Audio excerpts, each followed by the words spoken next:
Christ est rédempteur pour moi. Lève les mains vers le ciel en signe d'adoration. Christ est rédempteur pour moi.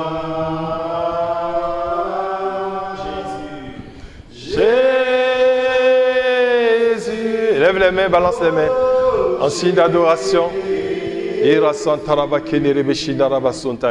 Christ est rédempteur. Assieds-toi dans la présence de Dieu, baisse la tête, nous prions. Seigneur, ouvre mon cœur, ouvre ma pensée à la révélation de la parole de Dieu. Dépêche-toi. Assieds-toi dans la présence de Dieu et prie. Seigneur, ouvre mon cœur, ouvre mon esprit à la révélation de ta parole. Je veux une rencontre avec ta parole ce soir. Je veux une rencontre avec ta parole.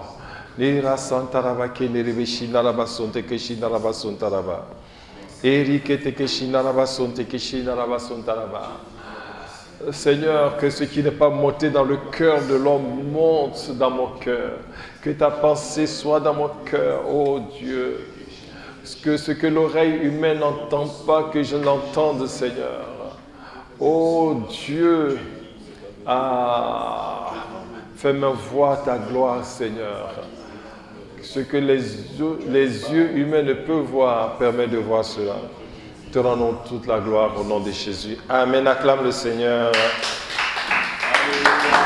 le Seigneur. Amen. Assieds-toi dans la présence de Dieu. Assieds-toi dans la présence de Dieu. Amen. Ce soir, nous continuons notre série d'enseignements sur la foi impossible. Amen. Continuons donc notre série d'enseignements sur la foi impossible. La foi impossible. Et aujourd'hui, nous allons voir les forces opérationnelles de la foi surnaturelle. Amen. Les forces opérationnelles de la foi surnaturelle ou les caractéristiques de la foi surnaturelle. Amen. Pour cela, nous allons prendre nos Bibles dans Isaïe, chapitre 37, verset 3. Bien-aimés, les forces constituent les ressources énergétiques pour mener des opérations et atteindre le but visé. Il faut une force pour mener des opérations, il faut une force pour accomplir les activités, il faut une force pour accomplir la volonté de Dieu. Amen. Lisons Isaïe 37, verset 3. Isaïe 37, verset 3.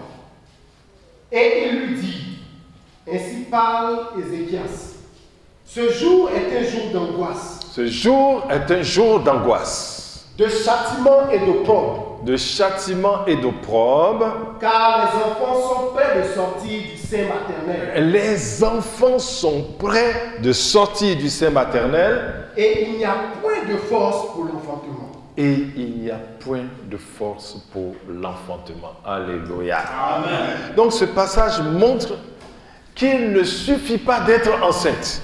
Amen. Il ne suffit pas d'être enceinte pour avoir un enfant. Il faut non seulement la capacité de concevoir, aussi le pouvoir de porter la grossesse,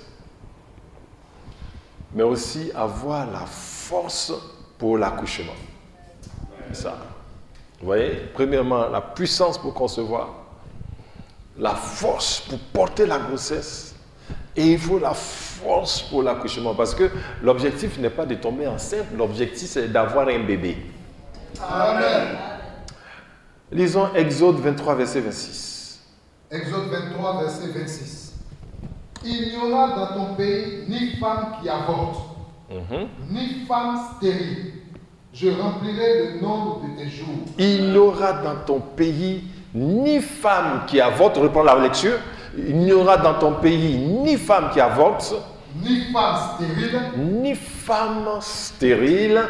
Je remplirai le nombre de tes jours. Tu vois, il n'y aura dans ton pays ni femme qui avorte, ça c'est une puissance qui fait que ça n'avorte pas, ni femme stérile, c'est une autre puissance, ni... Je remplirai le Et ensuite, je remplirai... Ça fait 3 forces. fait 3 forces. Gloire à Dieu. Isaïe 66, verset 9. Isaïe 66, verset 9.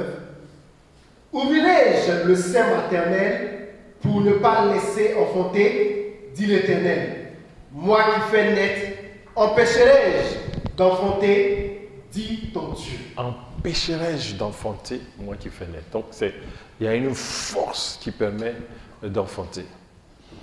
Bien aimé, de la même manière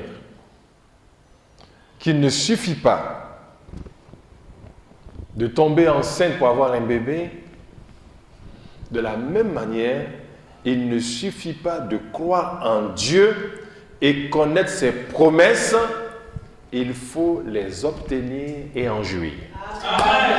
Croire en Dieu, c'est bien, mais ça ne suffit pas. Ça ne suffit pas de connaître ses promesses, il faut que tu puisses, que ces promesses puissent s'accomplir dans ta vie et en jouir. Parce qu'il va de la gloire de Dieu. Amen. Lorsque les promesses de Dieu s'accomplissent dans ta vie, la gloire de Dieu se manifeste. Prenons Hébreux 6, versets 10 à 12. Et on va aller certainement jusqu'au verset 18. Hébreux 6, versets 10 à 12. Allons-y. Hébreux 6, versets 10 à 12. Car Dieu n'est pas injuste pour oublier votre travail et l'amour que vous avez montré pour son nom. Amen.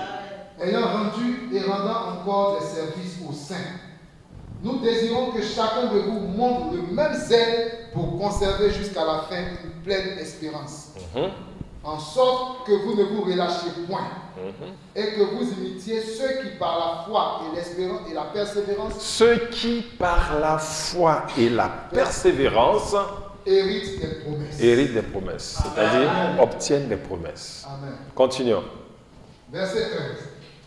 Lorsque Dieu fit la promesse à Abraham, ne pouvant jurer par un plus grand que lui, il jura par lui-même et dit: certainement je te bénirai et je multiplierai ta postérité. Et c'est ainsi qu'Abraham, ayant persévéré, obtint l'effet de la promesse. Alléluia. Il y a deux forces. Dieu dit certainement. Il a juré par lui-même pour que Abraham obtienne la promesse. Et Abraham aussi a persévéré et a obtenu la promesse. Continuons. Verset 16. Or, les hommes jurent par celui qui est plus grand qu'eux. Et le serment est une garantie qui met fin à tous leurs différends. C'est pourquoi Dieu, voulant montrer avec plus d'évidence aux héritiers de la promesse l'immuabilité de sa résolution, intervient par un serment. Donc c'est très clair au niveau du Seigneur que tu possèdes la promesse. C'est une détermination. Si tu ne l'as pas, ce n'est pas de ta faute. Continuons dans Hébreux 10, versets 35 à 39. Verset 35. Hébreux 10. N'abandonnez donc pas votre assurance à laquelle est attachée une grande rémunération. N'abandonnez pas votre assurance. Car vous avez... N'abandonnez pas votre assurance à laquelle est attachée une grande rémunération. Ça, c'est très important. N'abandonnez pas votre assurance. Ce qui signifie, le jour où tu abandonnes ton assurance, tu as cru pour rien. Continue. Verset 36. Car vous avez besoin de persévérance. Reprends ce verset. N'abandonnez donc pas votre assurance. N'abandonnez donc pas votre assurance à laquelle est attachée une grande rémunération. À laquelle est attachée une grande rémunération. Hein? Car vous avez besoin de persévérance. Vous avez besoin de persévérance. Ta foi a besoin de persévérance. Allons-y.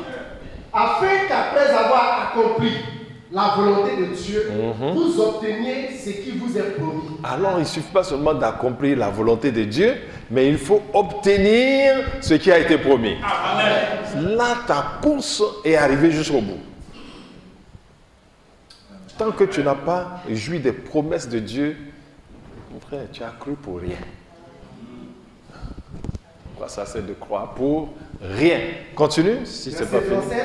Encore un peu de temps. Celui qui doit venir viendra et il ne tardera pas. Et mon juste vivra par la foi.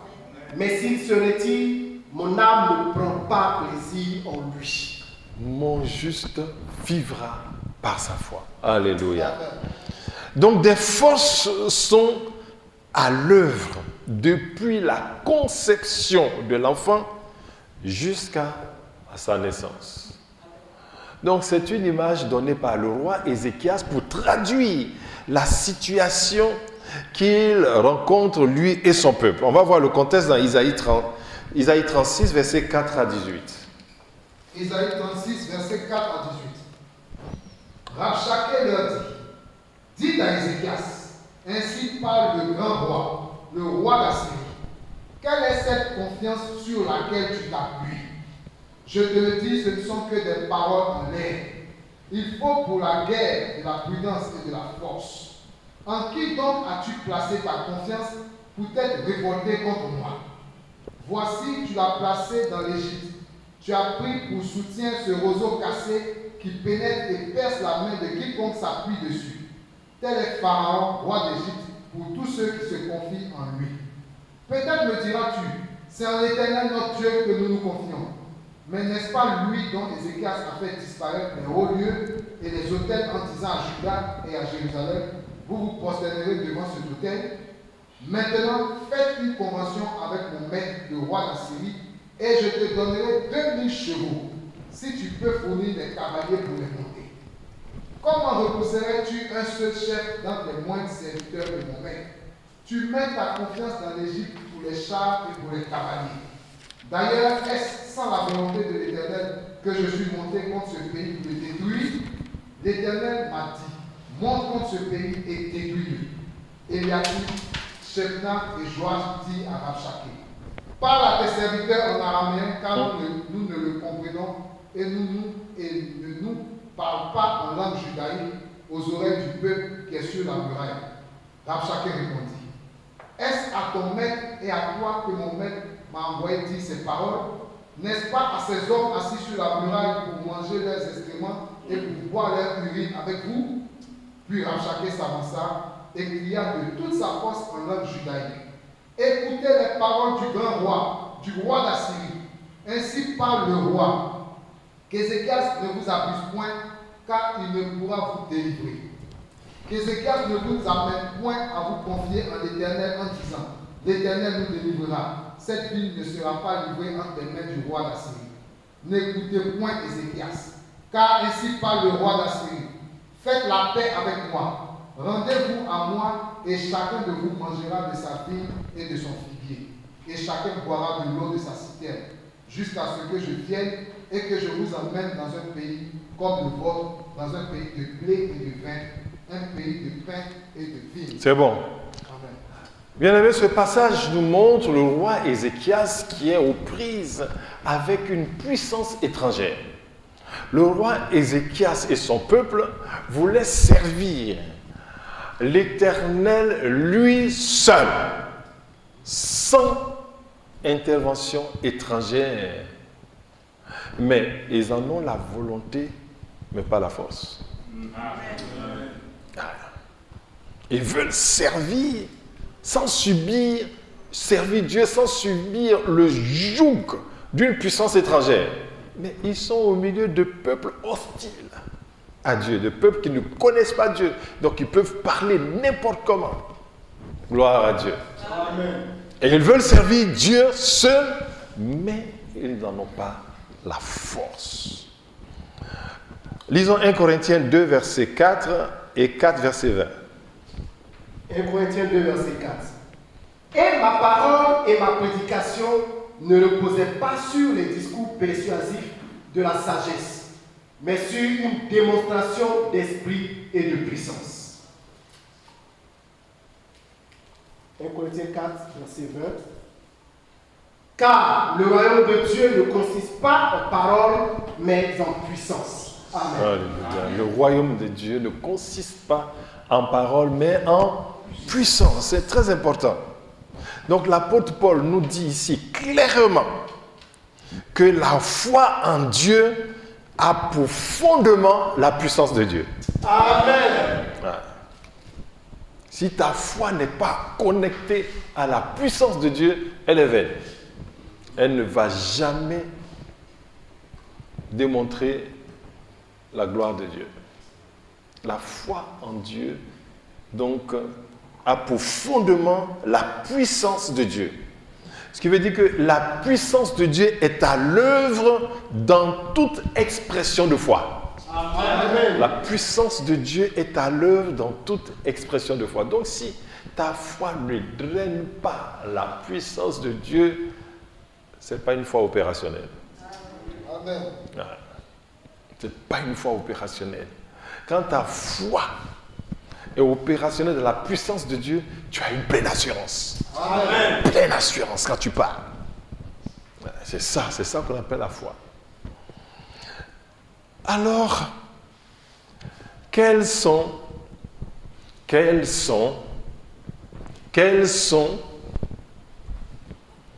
les forces qui vont nous permettre d'être opérationnels dans la foi?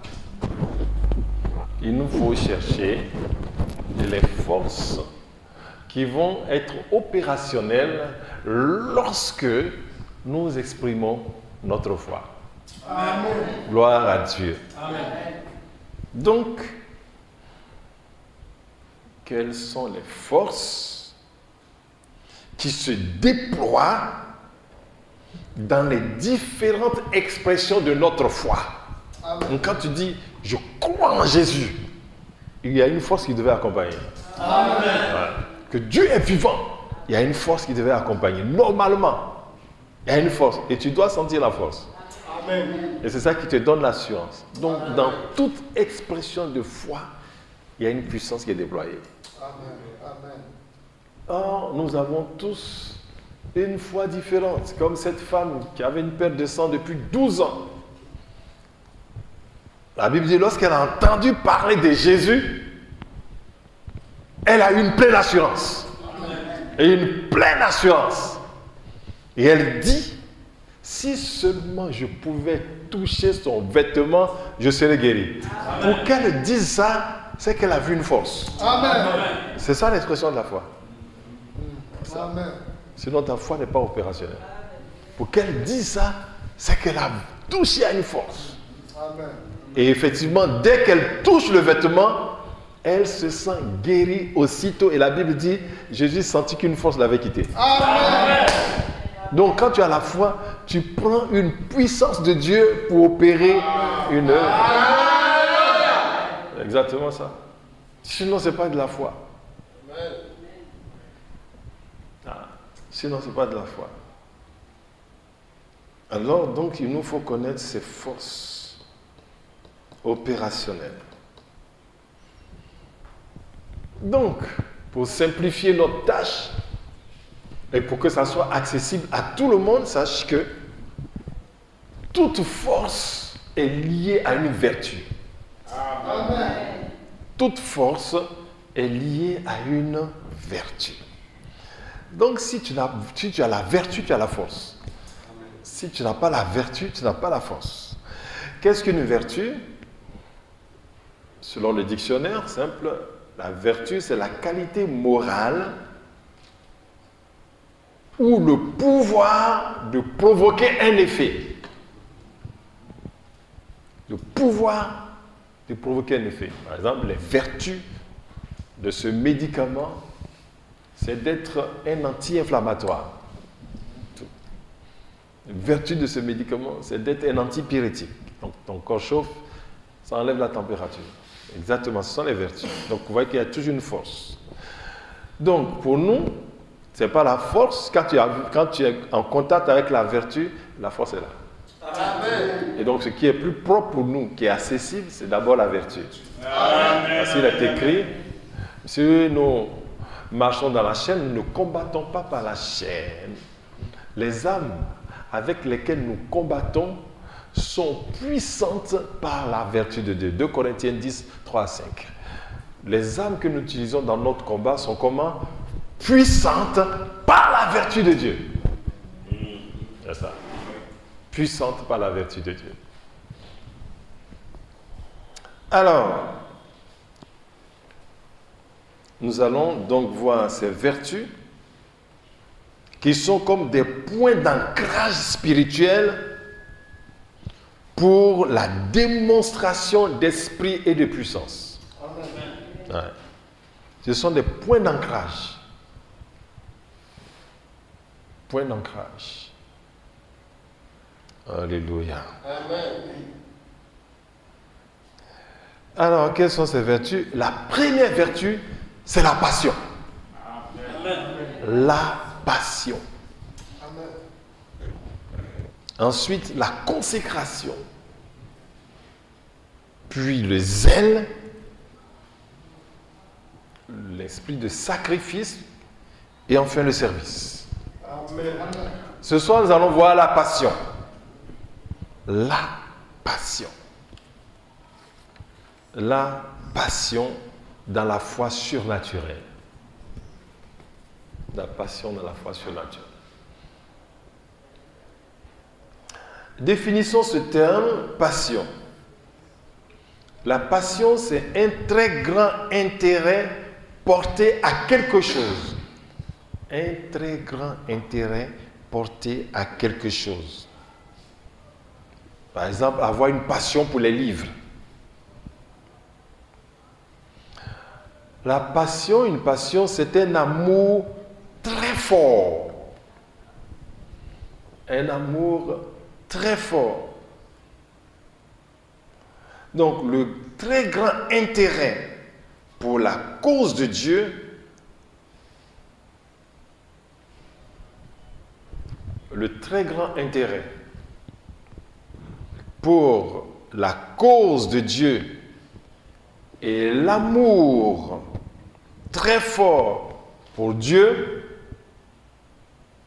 se voit au psaume 42. Au psaume 42. On va voir ça, le psaume 42. Et nous lisons les versets 1 à 3.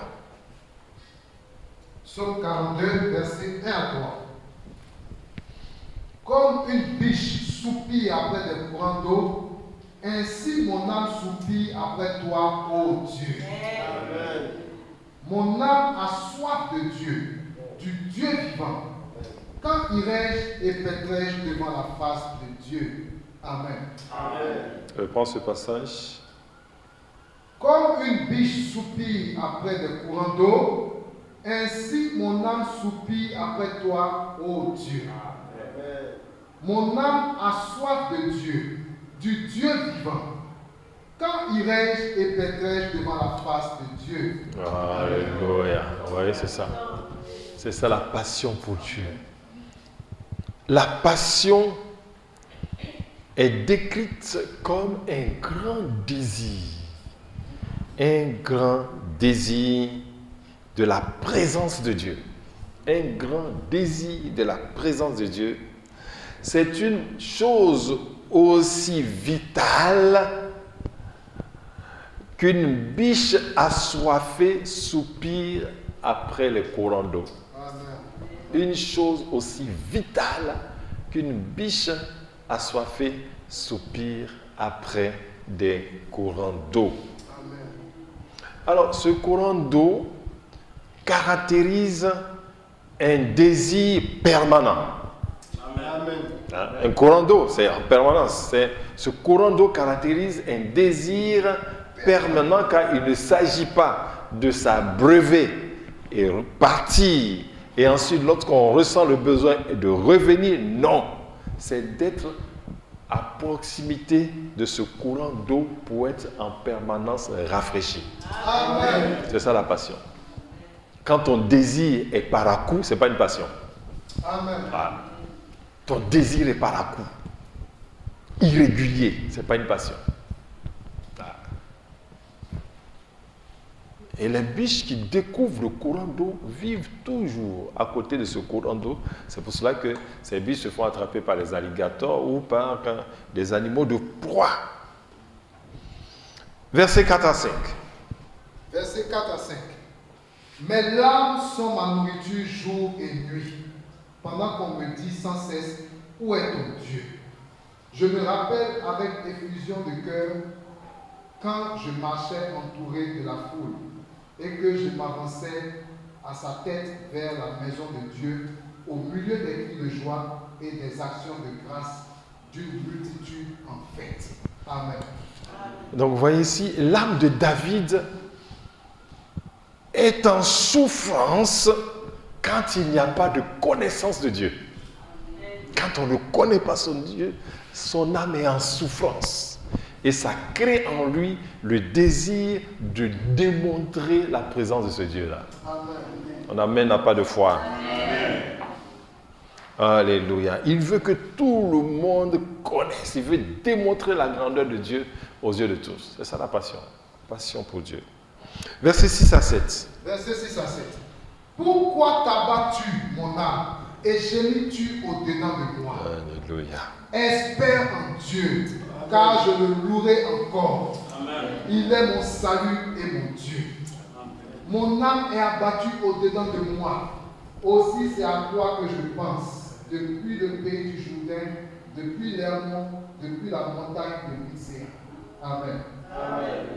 Reprenons ce passage. Verset 6. Pourquoi t'as-tu mon âme et gémis-tu au-dedans de moi? Pourquoi t'as battu mon âme et gémis-tu au-dedans de moi? Comme s'il y a une différence entre son âme et sa personne. Allons-y.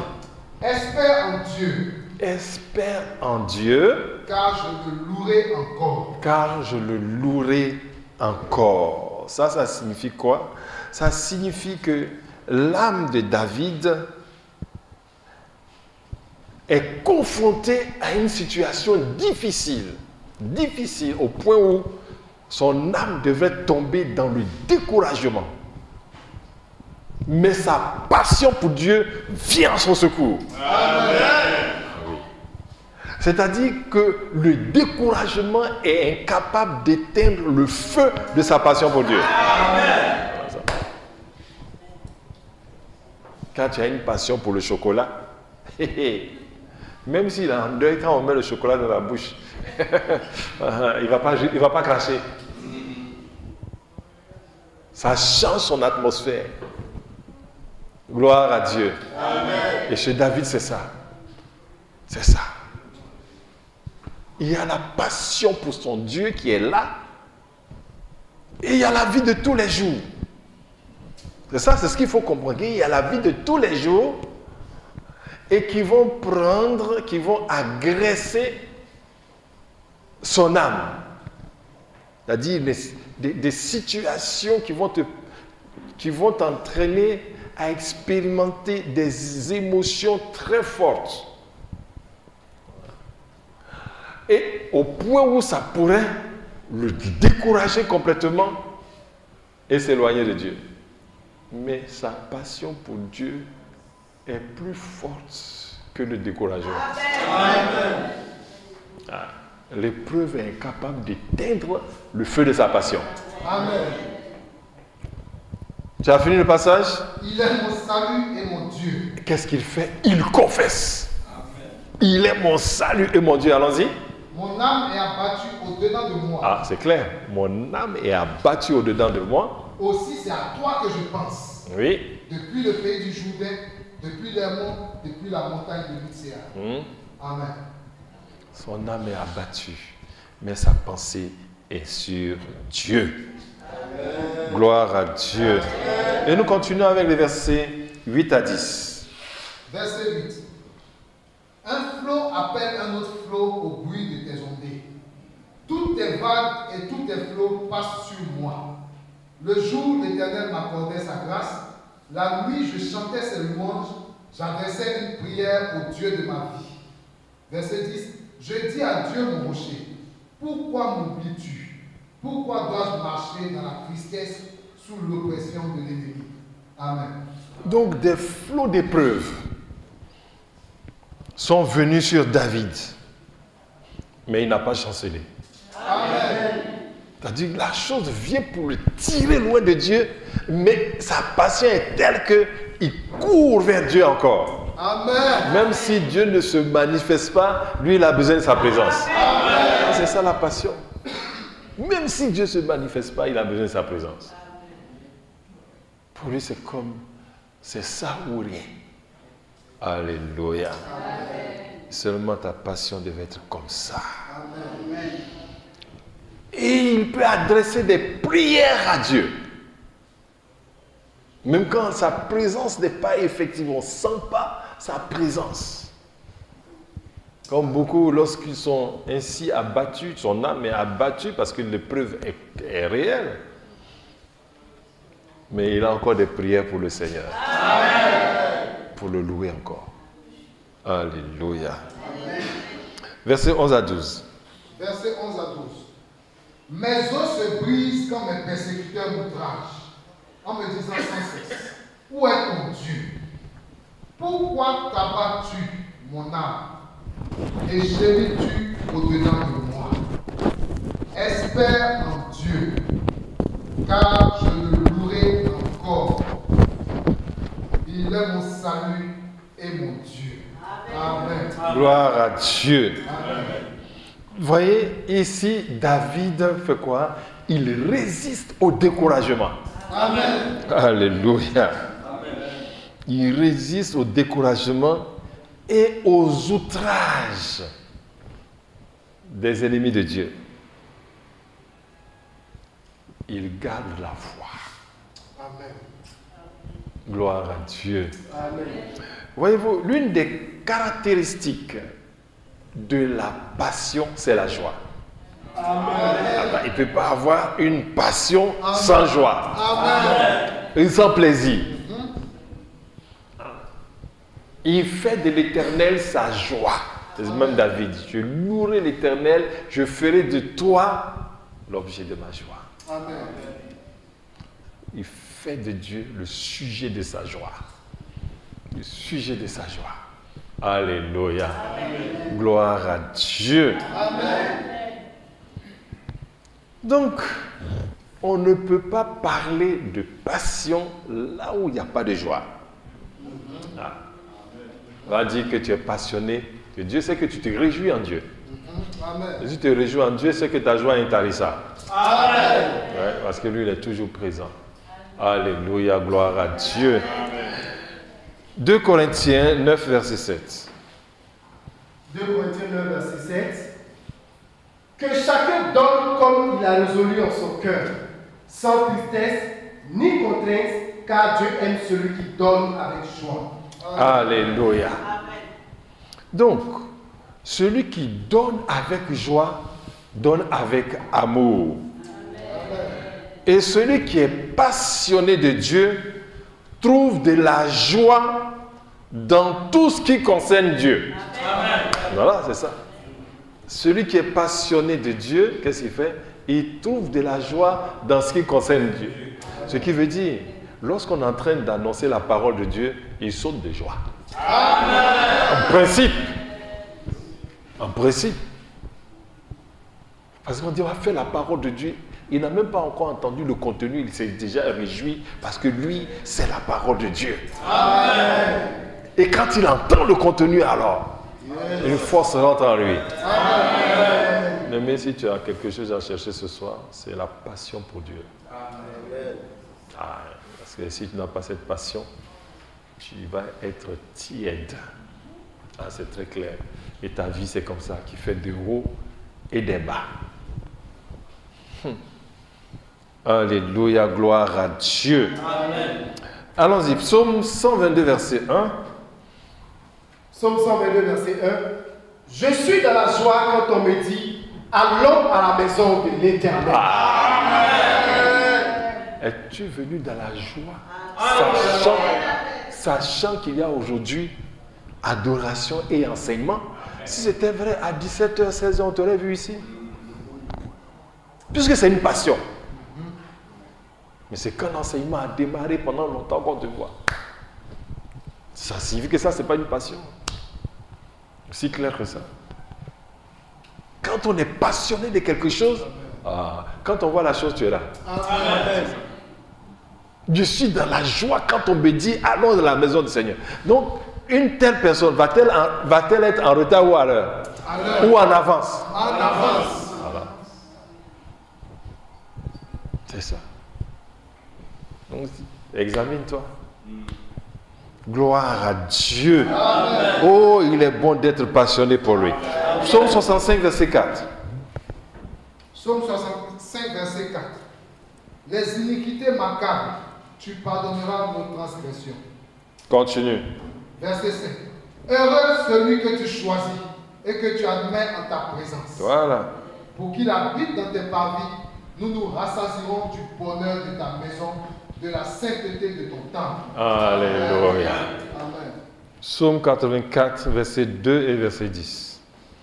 Psaume 84, verset 2.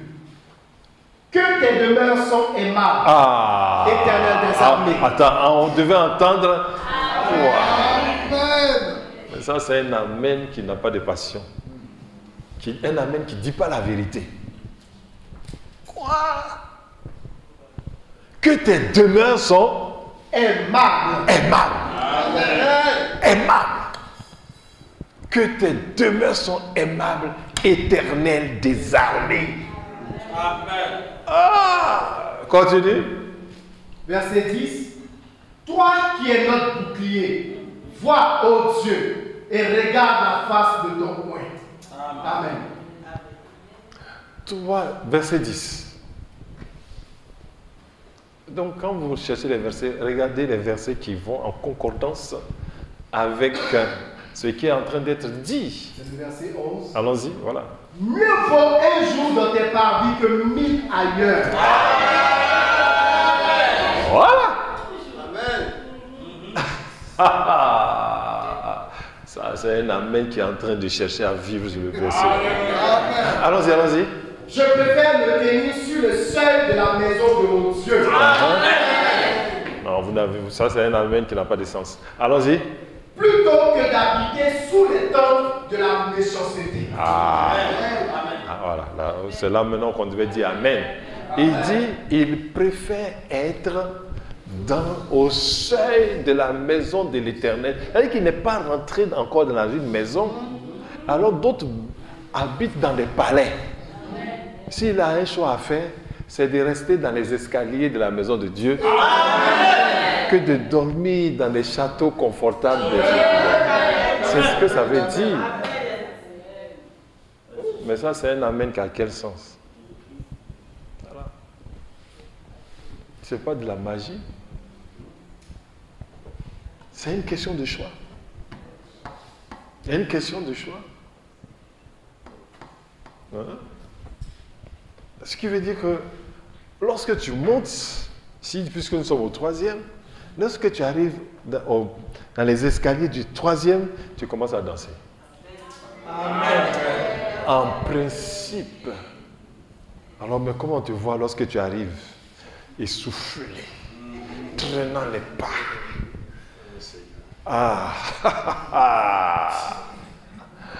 On ne s'essouffle pas quand on est passionné. That is the question. Alléluia. Oh, gloire à Dieu. Nous allons voir quelques exemples du déploiement de la puissance de Dieu dans l'expression de la foi passionnelle. Dans l'expression de la foi par la passion pour Dieu. Amen. Donc, dans chaque vertu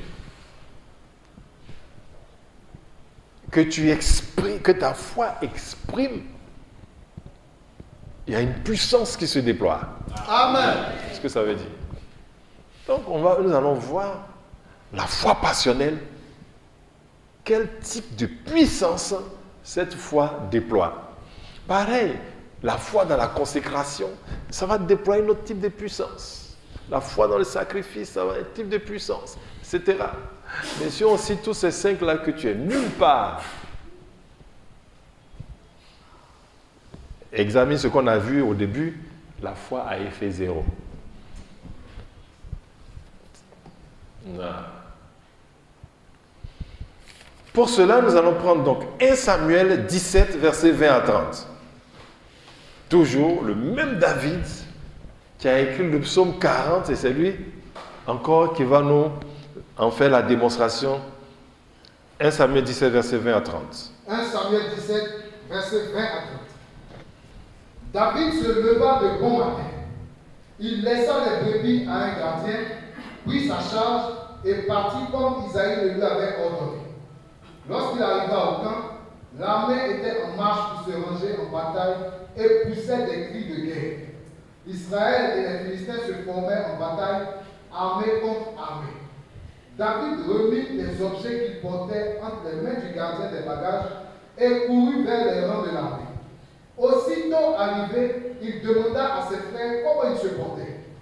Tandis qu'il parlait avec eux, voici le Philistin de Gath nommé Goliath s'avança entre les deux armées hors des rangs des Philistins. Il tint les mêmes discours que précédemment et David les entendit. À la vue de cet homme, tous ceux d'Israël s'enfuirent devant lui et furent saisis d'une grande crainte. Chacun disait, avez-vous vu s'avancer cet homme? C'est pour jeter à Israël un défi qu'il s'est avancé. Si quelqu'un le tue, le roi le comblera de richesses, il lui donnera sa fille et il affranchira la maison de son père en Israël. David dit aux hommes qui se trouvaient près de lui, que fera-t-on à celui qui tuera ce Philistin et qui ôtera le pauvre de dessus Israël? Qui est donc ce Philistin? C'est ainsi concis pour insulter l'armée du Dieu vivant. Amen. Le peuple répétant les mêmes choses lui dit, c'est ainsi que l'on fera à celui qui le tuera. Eliab, son frère aîné, qu'il avait entendu parler à ses hommes, fut enflammé de colère contre David. Et il dit, pourquoi es-tu descendu?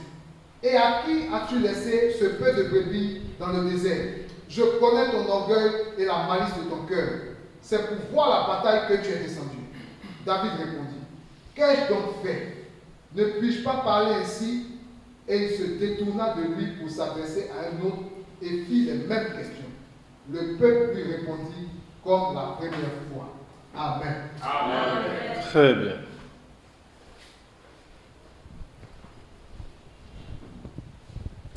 Au verset 20, on voit que David se rend au camp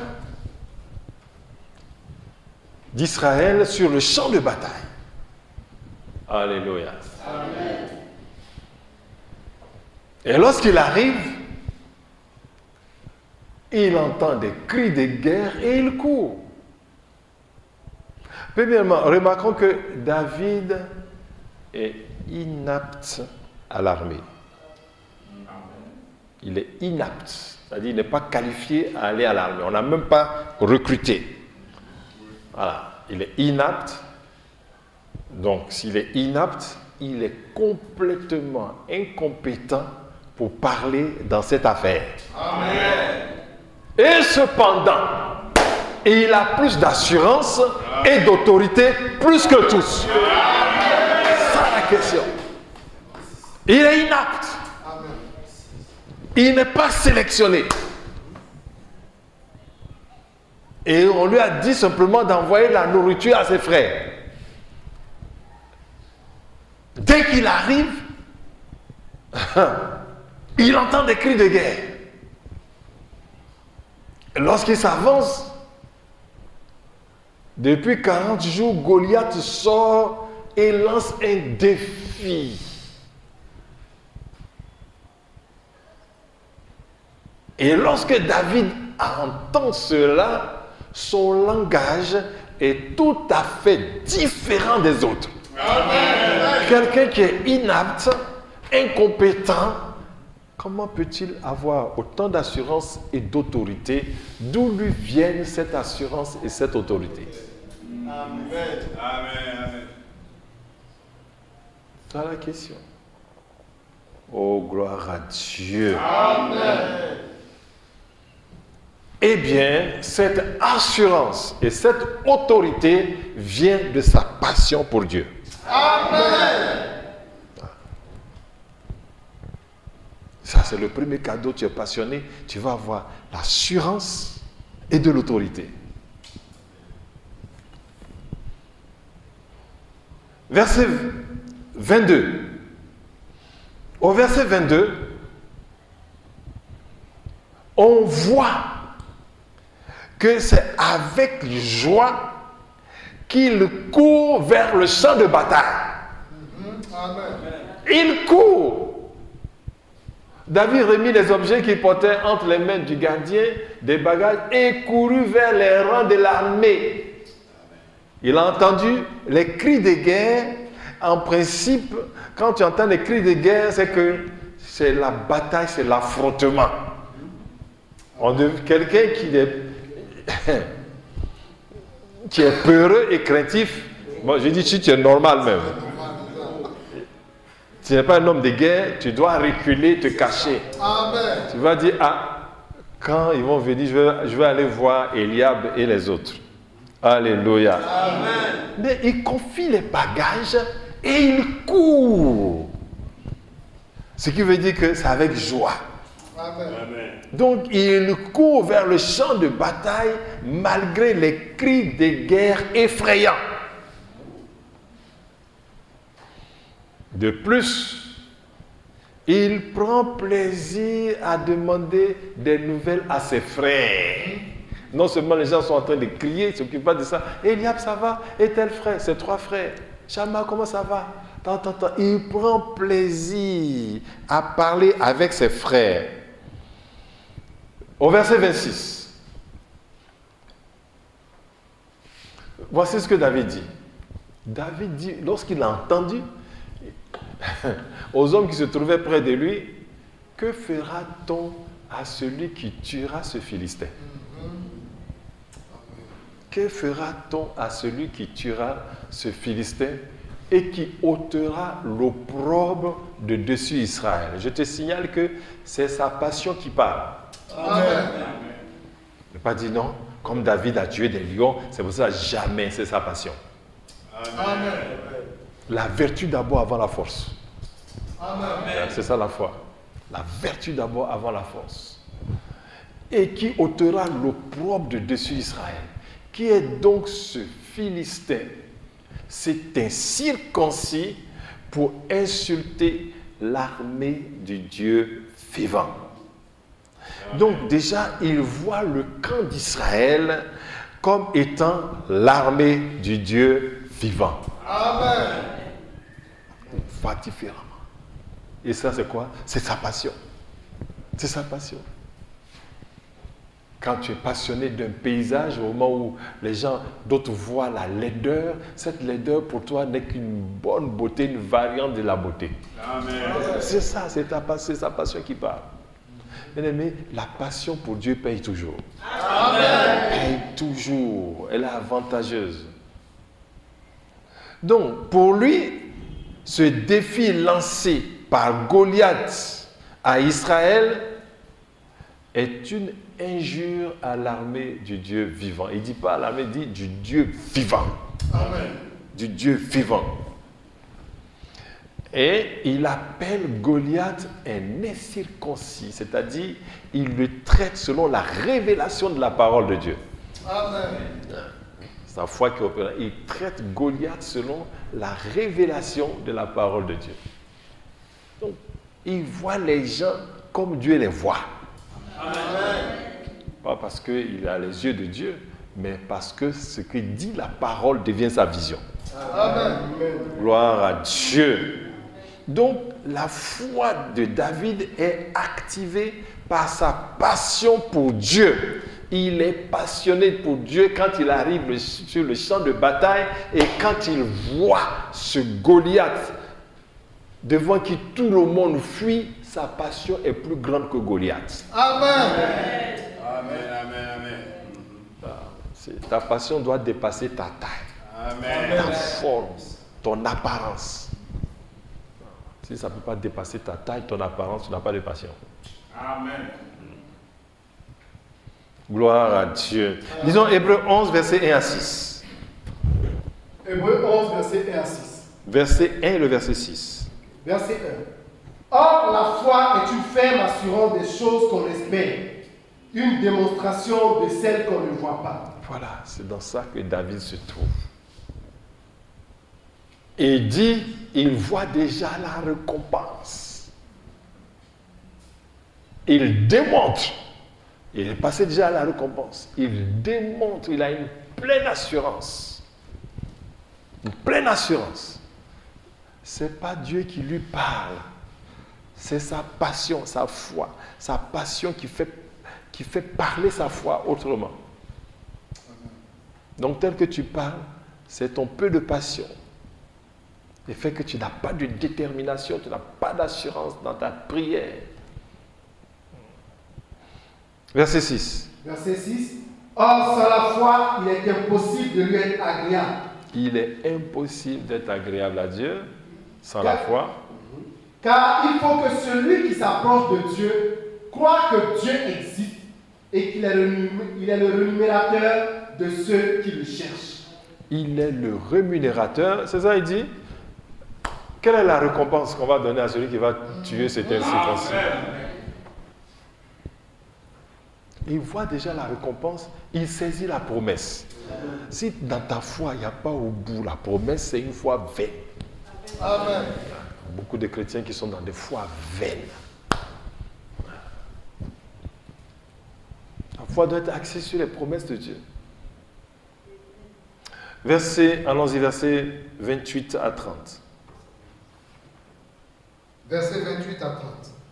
Eliab, son frère aîné, qu'il avait entendu parler à ses hommes, fut enflammé de colère contre David. Et il dit, pourquoi es-tu descendu et à qui as-tu laissé ce peu de brebis dans le désert? Je connais ton orgueil et la malice de ton cœur. C'est pour voir la bataille que tu es descendu. David répondit, qu'ai-je donc fait?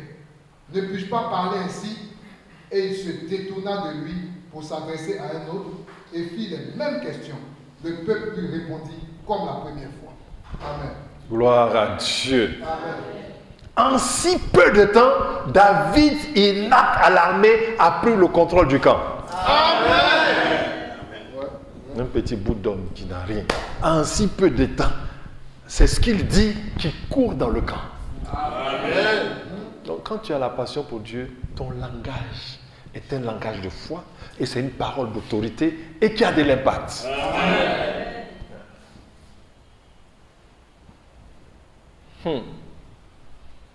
Il a pris tellement le contrôle.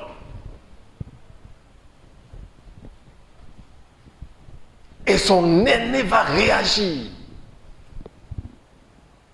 Par jalousie ou par envie, il va réagir pour montrer que c'est lui l'aîné et qu'il a de l'autorité sur David. Il va manifester son autorité sur David. En commandant David, il prend le contrôle.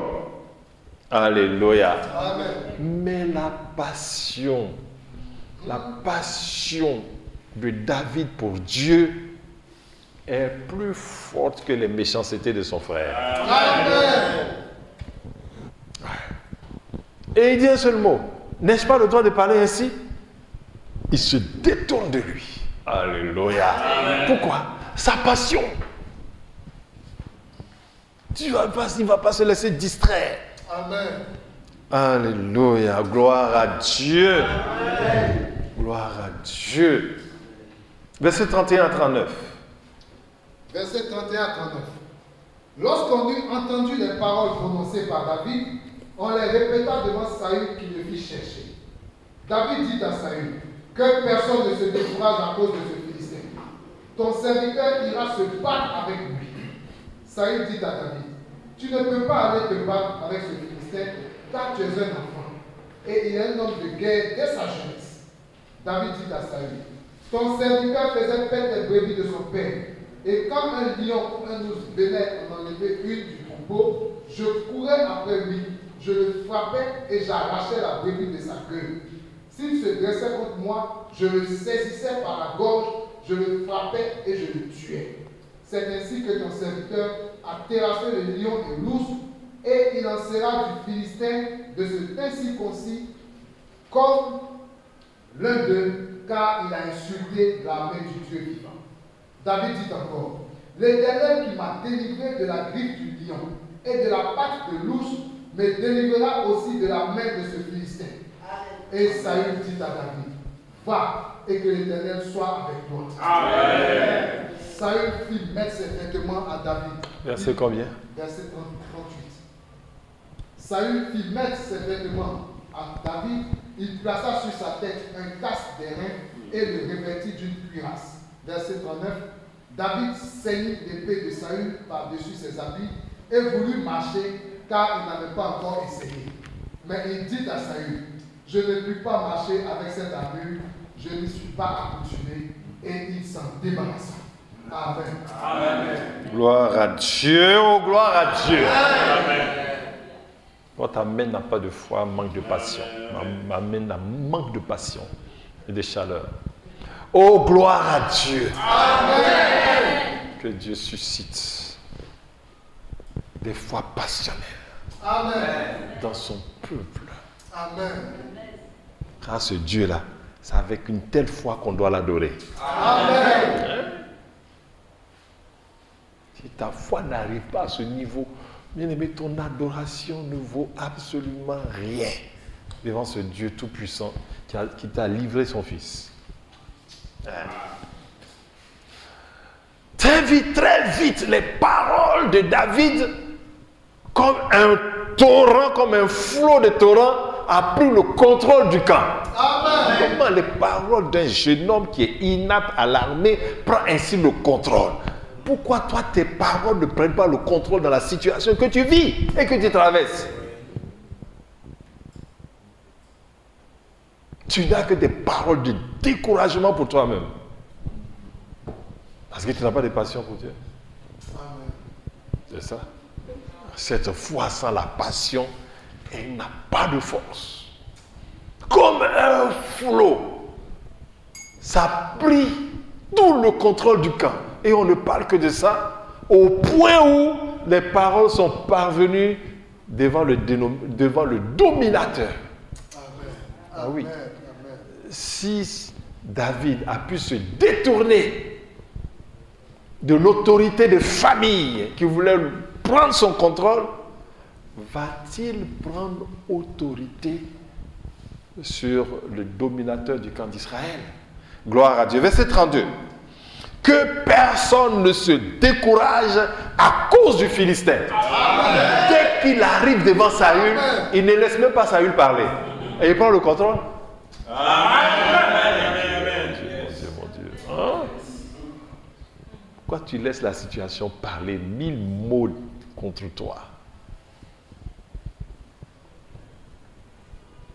Ton serviteur ira se battre contre lui. Donc, vous voyez, cette parole prononcée par David annule tout de suite la terreur que Goliath a mis sur le camp. Amen. Ça annulait tout de suite. Mais souvent, les adversaires sont dans ton propre camp. Après, le frère Eliab, c'est maintenant le roi Saül. Quand tu es au milieu des chrétiens incrédules, ils deviennent des obstacles à la manifestation de ta foi. Ouais. Que personne ne se décourage. Alléluia. Amen. Verset 33. Voici ce que Saül dit, le roi dit. Saül dit à David, tu ne peux pas aller te battre avec ce Philistin car tu es un enfant et il est un homme de guerre dès sa jeunesse. Voilà. Blocage de la domination. Il annule les paroles de David. Et c'est une domination, c'est le roi. Mais il s'appuie sur des faits concrets. Ah oui. Il n'est pas en train de mentir. Tu es inapte. Parce que c'est les plus de 20 ans qui vont à l'armée. Tu es inapte, tu ne peux pas. Tu ne peux pas. Tu es un enfant. Et c'est clair que tu es un enfant. Parce que tu es inapte. Tu es inapte parce que tu es un enfant. Mais quant à lui, c'est un homme de guerre dès sa jeunesse. Alléluia. Amen. Même ce blocage sera renversé par la passion de David. Amen. Wow. Gloire à Dieu. Amen. Verset 34 à 37. Et là, David va faire une révélation. Amen. La passion pour Dieu est basée sur des révélations. Il dit à Saül, ton serviteur faisait paître les brebis de son père. Et quand un lion ou un ours venait en enlever une du troupeau, verset 35, je courais après lui. Amen. Je le frappais et j'arrachais la brebis de sa gueule. S'il se dressait contre moi, je le saisissais par la gorge, je le frappais et je le tuais. Amen. Verset 36. C'est ainsi que ton serviteur a terrassé le lion et l'ours, et il en sera du Philistin. C'est incirconcis comme de l'un d'eux, car il a insulté l'armée du Dieu vivant. Gloire à Dieu. Alléluia. David fait une grande révélation à Saül. Que dévoile-t-il? Voilà. David dévoile que sa passion déploie une force surnaturelle qui est au-dessus de la force naturelle du lion et de la force naturelle de l'ours. Ton amen n'a pas de foi parce que tu ne sais pas ce que c'est. C'est pour ça que tu réponds comme ça. Gloire à Dieu. Amen. Parce que comment un homme va-t-il partir vers un lion, arracher la brebis, et quand il le saisit par la gorge, et il étouffe, le tue, ou un ours qui vient à sa patte, il l'évite, il le tue. C'est pas compliqué. David sait que la force appartient à l'Éternel. Ce qui est opérationnel dans l'ours, c'est Dieu qui a mis les dents. Ce qui est opérationnel dans le lion, c'est Dieu qui a mis des dents. Et donc, il additionne la force de l'ours et du lion par une force de l'esprit qui transcende ça. Il est plus qu'un lion quand il va vers le lion. Il est plus qu'un ours quand il va vers l'ours.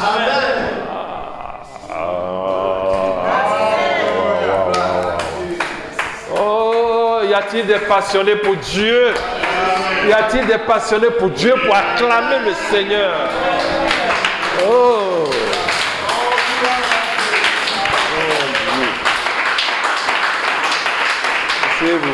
Que Dieu vous donne une compréhension rapide.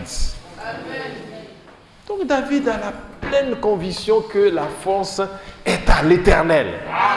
La force est à l'Éternel.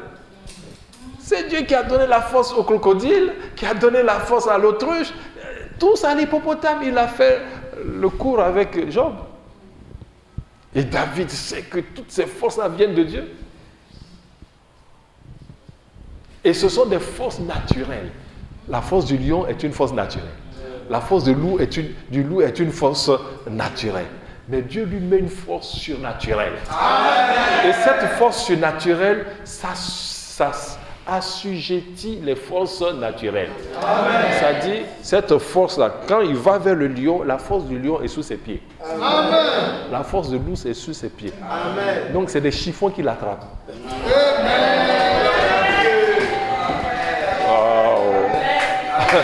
Avec toi. Ah, je te dis non. Quand toi tu vois déjà un lion, comme c'est la force naturelle qui est en toi, tu dis non, ça je ne veux pas. Mais justement, quand ils ont vu Goliath, ils ont vu une force naturelle, superbe force, mais elle n'est rien devant une force surnaturelle. Amen. Rien. Toi, même si un esprit apparaît ici, sans la grâce de Dieu, on sera tous par terre. Parce que la force de l'esprit n'a rien à voir avec la force de la chair. Ce n'est même pas une question de rire. C'est la vérité. C'est cette force que Dieu a mise dans Adam pour nommer les animaux. C'est cette force qu'il a donnée à Noé et chaque espèce animale pouvait entrer dans l'arche et il les contrôlait. Amen. Mon amen n'a pas de foi. Amen. La force appartient à l'Éternel. Et ça, il sait, ça c'est sa révélation. Gloire à Dieu.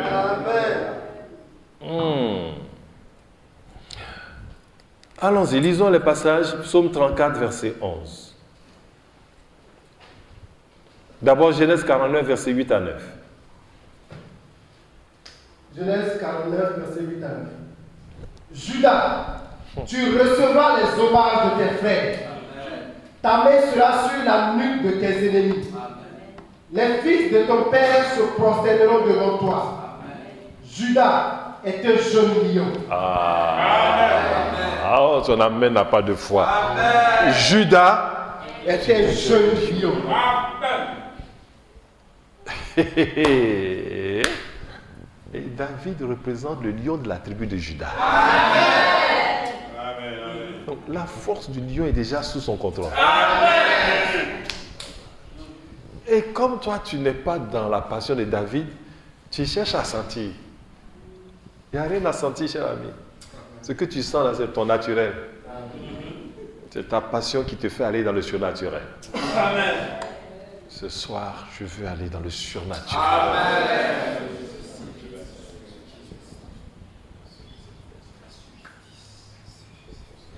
Psaume 34, verset 11. Psaume 34, verset 11.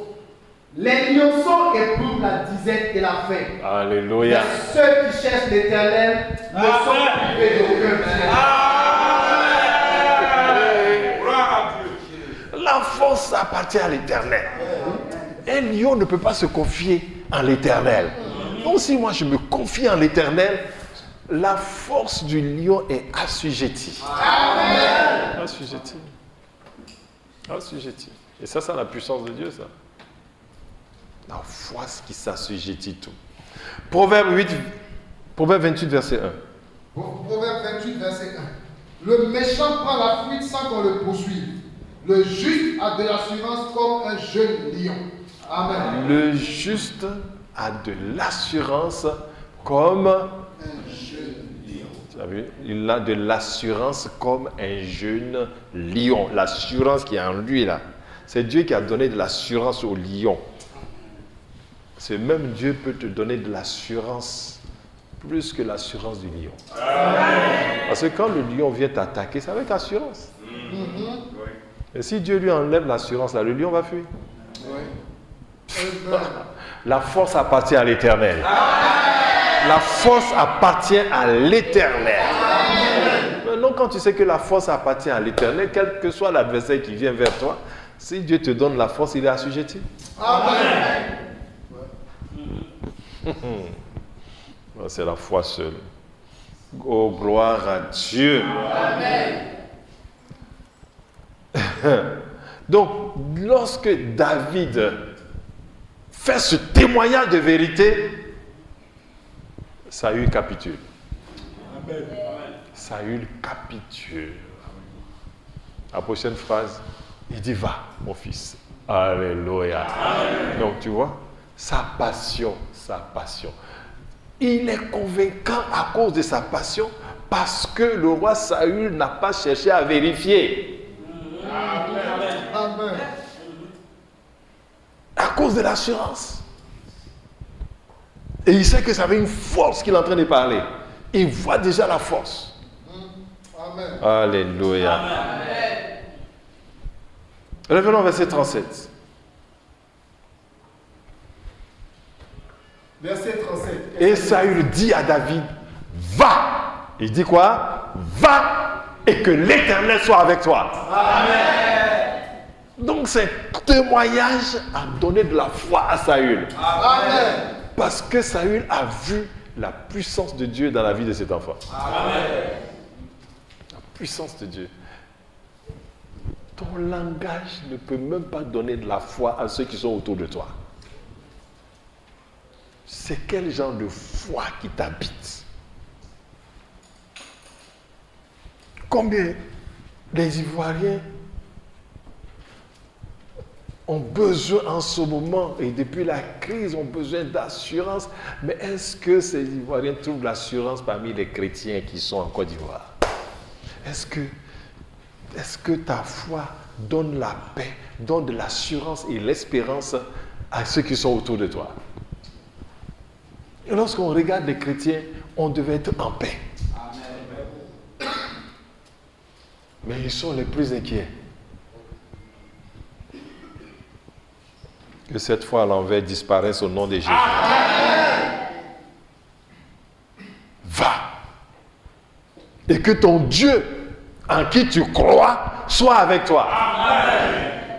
Est-ce qu'on voit Dieu dans tes paroles, dans tes prises de position? Allons-y, versets 38 à 39. Versets 38 à 39, 1 Samuel 17. Verset 38. Saül fit mettre ses vêtements à David. Il plaça sur sa tête un casque d'airain et le revêtit d'une cuirasse. David ceignit l'épée de Saül par-dessus ses habits et voulut marcher, car il n'avait pas encore essayé. Mais il dit à Saül, je ne puis pas marcher avec cette armure. Je ne suis pas accoutumé. Je n'y suis pas accoutumé. Et il s'en débarrassa. Amen.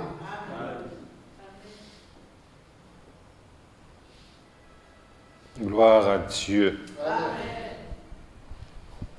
Donc Saül, verset 38, 39, Saül fit mettre ses vêtements à David. Et il plaça sur sa tête un casque d'airain et le revêtit d'une cuirasse. Il a été tellement convaincu de ce que David a dit et qu'il veut l'habiller maintenant en soldat d'Israël. Il veut aussi contribuer. Oh, personne ne peut contribuer à l'œuvre de Dieu. En portant son vêtement et sa cuirasse et son épée. Alléluia. Mais les armes, David ne peut pas marcher.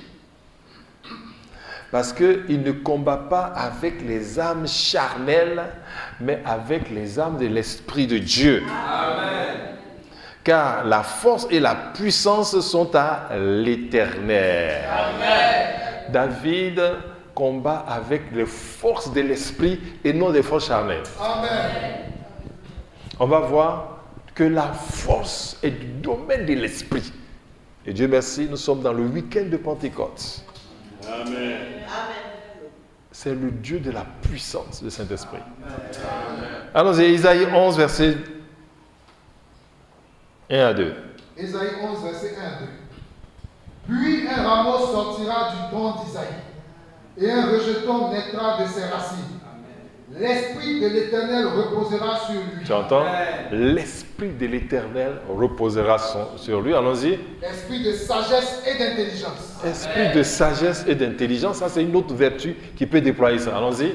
Esprit de conseil et de force. Voilà, c'est tout ça. Esprit de conseil et de force. Ce qui veut dire qu'il y a un esprit de force. Donc la force de David vient de l'esprit et non de la chair, or que l'habillement, l'armure de Saül, c'est pour la chair. Michée 3, verset 8.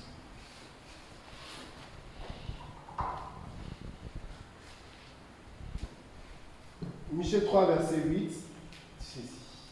Je dis, mais moi je suis rempli de force de l'Esprit de l'Éternel. Je suis rempli de quoi? De force de l'Esprit de l'Éternel. Donc quand je suis rempli de force de l'Esprit de l'Éternel, je ne peux pas prendre des habits charnels. Amen. Impossible. Impossible. Je ne peux plus compter sur un homme quand j'ai mis ma foi en Dieu. Amen. C'est ce que beaucoup font. Allons-y, Zacharie 4, verset 6. Zacharie 4, verset 6. Alors il reprit et me dit, c'est ici la parole que l'Éternel adresse à Zorobabel.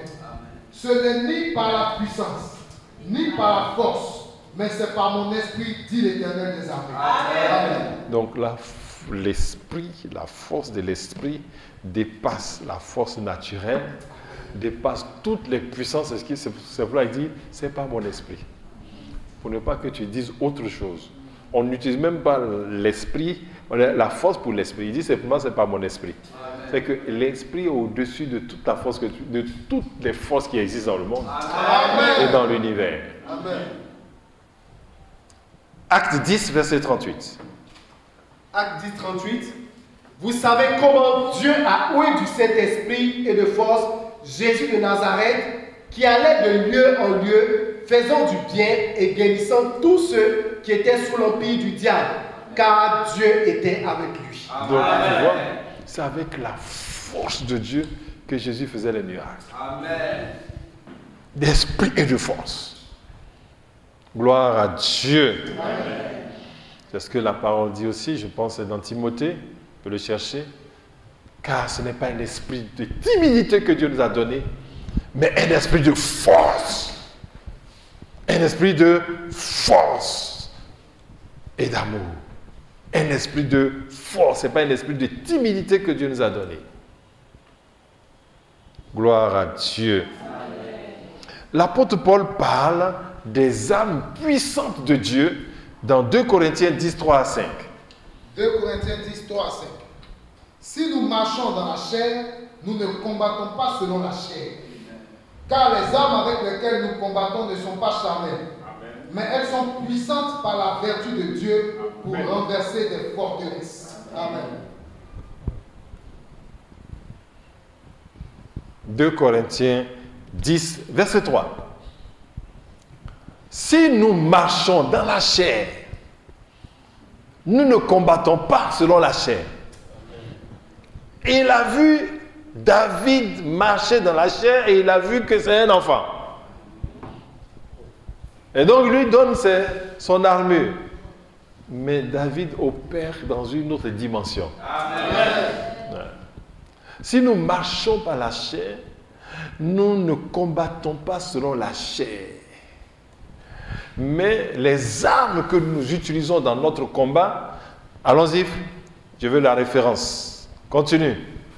Les armes que nous utilisons dans notre combat, vous avez déjà laissé le passage. Allons-y. Car les armes avec lesquelles nous combattons, Les armes avec lesquelles nous combattons ne sont pas charnelles, ne sont pas charnelles. mais elles sont puissantes Elles sont puissantes par la vertu de Dieu. Amen. C'est vrai, les armes de Saül sont puissantes. On voit vers toi, ça va te percer. Mais nous avons des armes plus puissantes que ça. Par la vertu de Dieu. Alléluia. On continue. Pour renverser les forteresses. Pour renverser des forteresses. Ah! Ça renverse les forteresses, c'est-à-dire des choses imprénables. Amen. Ça les renverse, on y va. Verset 5. Nous renversons les raisonnements. Ça renverse les raisonnements. Oui, je suis Goliath. Donnez-moi quelqu'un qui va. Ça, c'est un raisonnement. David a renversé ça en une fraction de seconde. Il dit c'est un incirconcis. Amen. Quand il dit cherchez-moi quelqu'un, il dit mais c'est un incirconcis. Il a déjà renversé son Israélite. Vous êtes les esclaves de Saül. Et moi je suis un Philistin. Amenez quelqu'un qui puisse se battre contre moi. S'il me gagne, eh bien nous vous serons assujettis. Mais si je le tue, vous serez nos esclaves. David a renversé ça. Amen. Il dit, tu es un incirconcis. Il n'y a même pas de combat. Amen. Ah, parce que tu t'appelles défaite Amen. et mort. Amen. Et donc il n'y a pas de combat. Gloire à Dieu. Amen. Tu as fini de lire? Nous renversons les raisonnements et toute hauteur qui s'élève contre la connaissance de Dieu. Amen. Attends, il a envoyé sa masse. Je ne sais pas s'il fait 3 mètres ou pas. Il s'est mis devant là. C'est une hauteur. Les Israéliens décrivent, c'est une hauteur. Alléluia. Amen. Qu'est-ce qu'il fait? Il dit, il renverse les hauteurs, ceux qui s'opposent à la révélation du Dieu d'Israël. Continuons. Et nous amenons toute pensée captive à l'obéissance de Christ, et Christ est le roi d'Israël. Bon, il n'y a même pas de débat, vous êtes nos esclaves. C'est ce qu'il dit. C'est ça la puissance de Dieu. Oh, gloire à Dieu. Amen. Et David va se débarrasser des habits de Saül. Et il n'a même pas pu faire un seul pas. il est bloqué. Bien aimé, normalement, si tu marches dans l'esprit, il y a des choses de la vie de tous les jours, tu as dit ça, ça ne va pas avec moi, ça ne va pas avec moi. Comment se fait-il que toutes les choses vont avec toi? Amen. Toutes les choses vont avec toi. Les conversations des païens, ça va avec toi. Les habits des païens, ce qu'ils aiment, ça va avec toi. Toutes les choses vont avec toi. Il y a des choses, quand tu es au milieu d'eux, ça ne peut pas marcher avec toi. Amen. On ne peut pas t'inviter. Tu ne peux pas être à l'aise dans leurs conversations. Mais toi, toutes les choses vont avec toi. Il y a un problème. C'est que tu es dans la chair. Amen. Et il n'a pas pu faire un seul pas. Et qu'est-ce qu'il va faire? Il s'en débarrasse. Amen. Il s'en débarrasse. Mais tu dis, bon, c'est pas grave, ça fait rien. Gardons ça quand même. On ne sait jamais. Quoi? Alléluia. Amen. L'esprit et la chair sont opposés. Sont opposés. Et normalement, si tu es dans l'esprit, tu dois te sentir bloqué dans quelques contrats, dans quelques relations, dans quelque administration, tu dois te sentir bloqué. Tu dis, quel que soit l'argent qui est derrière, là, ça ne va pas. Amen. Quelle que soit la personne, ça ne me sied pas. Alléluia. Amen. Oh, pour vous, les chrétiens ivoiriens, tout est bon. Sois jamais bloqué. Il y aura le problème que nous avons. Il n'a pas pu faire un pas. C'est quelqu'un qui est venu l'aider. Tu ne peux pas dire, ah mon frère, l'aide que tu m'apportes là, ça ne m'arrange pas. Bon, mais ça ne fait rien. Mettons ça à côté quand même, on ne sait jamais. Et il n'a pas dit ça. Il s'en est quoi? Débarrassé. Amen. Parti. Pas besoin de ton aide. Amen. Gloire à Dieu. Galates 5, versets 16 à 17. Versets 16 à 17. Je dis donc, marchez selon l'esprit et vous n'accomplirez pas les désirs de la chair. Car la chair a des désirs contraires à ceux de l'esprit. Et l'esprit en a de contraires à ceux de la chair. Ils sont opposés entre eux afin que vous ne fassiez point ce que vous voudriez. Amen. Ils sont opposés. C'est pour ça qu'il était bloqué, il ne pouvait pas bouger. Alléluia. Il s'en débarrasse. Allons-y, versets 40 à 51, toujours de 1 Samuel 17. Versets 40 à 51.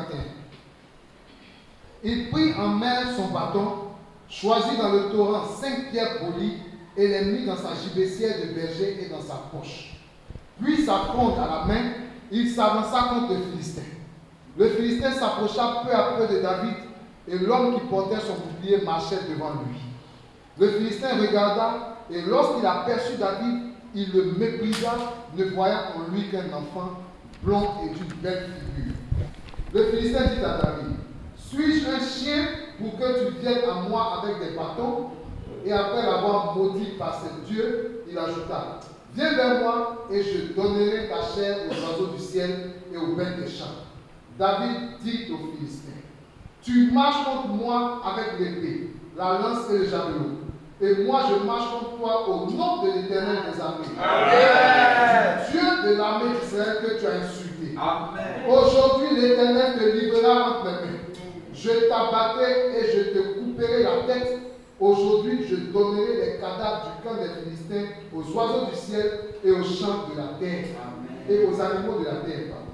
Et toute la terre saura qu'Israël a un Dieu. Amen.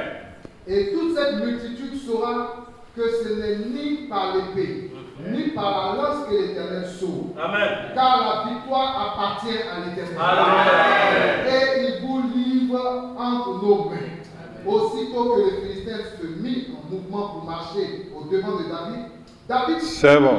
Amen. Amen. Venons au verset 40. Verset 40 à 42. Ok. Il prit en main son bâton, choisit dans le torrent 5 pierres polies et les mit dans sa gibecière de berger et dans sa poche, puis sa fronde à la main, il s'avança contre le Philistin. Alléluia. Gloire à Dieu. Bien-aimé, n'importe qui peut être un combattant de l'esprit. N'importe qui. Tel que tu es, avec ce que tu as, tu peux être un combattant de l'esprit. Amen. Amen. Et donc quand on voit les armes de David, ces armes sont constituées par le matériel qu'il utilise dans sa vie tous les jours. Si c'est une louche que tu utilises dans ta vie de tous les jours, sa louche là devient une arme puissante de combat. Amen. Si c'est une fourchette, tel que tu es, si c'est la craie aussi. Amen. Tout ce que tu utilises, ça suffit pour l'Esprit de Dieu. Amen. Gloire à Dieu. Amen. Physiquement, David n'a pas changé.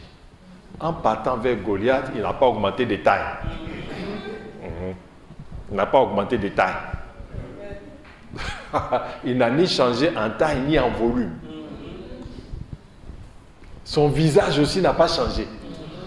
Donc tu n'as pas besoin de changer, de faire beaucoup de choses telles que tu es, pourvu que tu aies la passion pour Dieu. Pourvu que tu aies la passion pour ce Dieu-là. Et la force surnaturelle vient sur toi. Alléluia. Tel que tu es. Donc, que tu sois riche, que tu sois pauvre, que tu sois diplômé, non diplômé, tout ça, ce n'est pas notre problème. Qu'est-ce que tu as dans la main? Qui es-tu? Qu'est-ce que tu as? Ce que tu fais. Amen. Voilà. Ça suffit. Gloire à Dieu. Et la figure de David n'a pas changé. Il a pu voir que c'est un beau jeune homme. Ça n'a pas changé. Alléluia. Amen. Donc le Philistin, quand il a vu un enfant ordinaire qui vient vers lui avec un bâton pour s'amuser avec lui. Il dit, mais petit, c'est avec moi que tu veux jouer. Et tu ne sais pas qui je suis. Tu veux jouer avec moi. Ah, mais il ne sait pas que ce tout petit qui a la figure d'un enfant, la puissance de frappe de l'ours se trouve en lui. Amen. La puissance de frappe du lion se trouve en lui.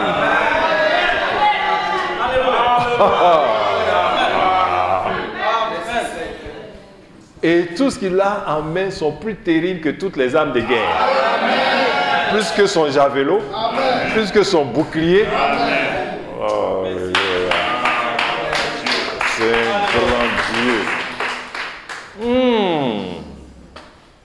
Gloire à Dieu. Amen. Continuons, verset 43 à verset 47. Verset 43 à 47. Le Philistin dit à David, suis-je un chien pour que tu viennes à moi avec des bâtons? Et après l'avoir maudit par ses dieux, il ajouta, viens vers moi et je donnerai ta chair aux oiseaux du ciel et aux bêtes des champs. David dit au Philistin, tu marches contre moi avec l'épée, la lance et le javelot. Et moi je marche contre toi au nom de l'Éternel des armées, Dieu de l'armée d'Israël que tu as insulté. Aujourd'hui, l'Éternel te livrera entre mes mains, je t'abattrai et je te couperai la tête. Aujourd'hui, je donnerai les cadavres du camp des Philistins aux oiseaux du ciel et aux animaux de la terre. Et toute la terre saura qu'Israël a un Dieu. Amen. Et toute cette multitude saura que ce n'est ni par l'épée, ni par la lance que l'Éternel sauve. Car la victoire appartient à l'Éternel et il vous livre entre nos mains. Amen. Verset 48. J'ai dit verset 47. Verset 47. Amen. Oh, gloire à Dieu. Amen. La bataille commence par des paroles. Amen. Mais c'est ça dans l'esprit. La bataille commence par des paroles. Amen. Lorsque tu es dans une situation, ta bouche est fermée. Alors que la situation parle contre toi. Tu ne peux même pas dire, je ne mourrai pas, je vivrai pour raconter les merveilles de Dieu. Tu ne peux même pas dire ça. La bataille commence par les paroles.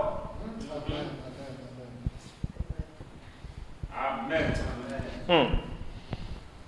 Et Goliath est le premier à attaquer en maudissant David au nom de ses dieux. Ce qui signifie que Goliath marche pour des forces des ténèbres. Amen. D'où son arrogance et son orgueil. Amen. Pour lui, il combat pour son Dieu, alors que David, c'est son Dieu qui combat pour lui.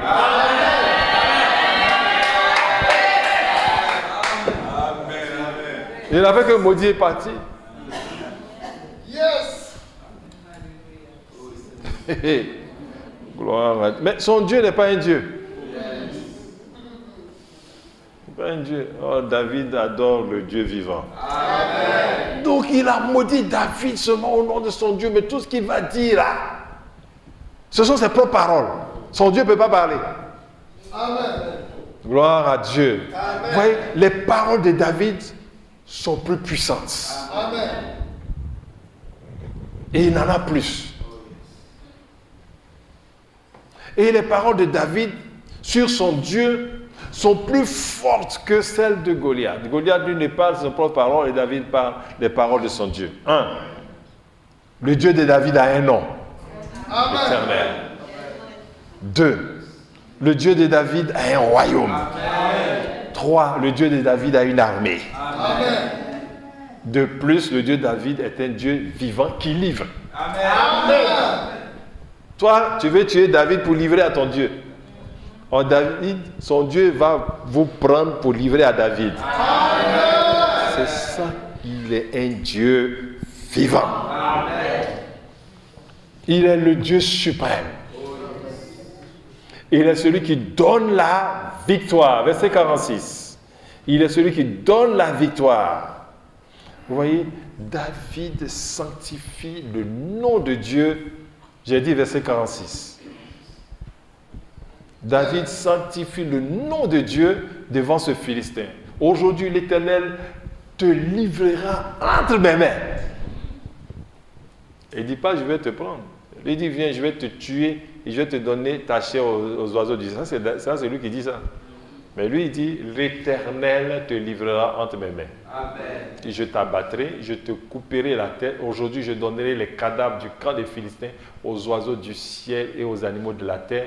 Et toute la terre saura qu'Israël est Dieu. Amen.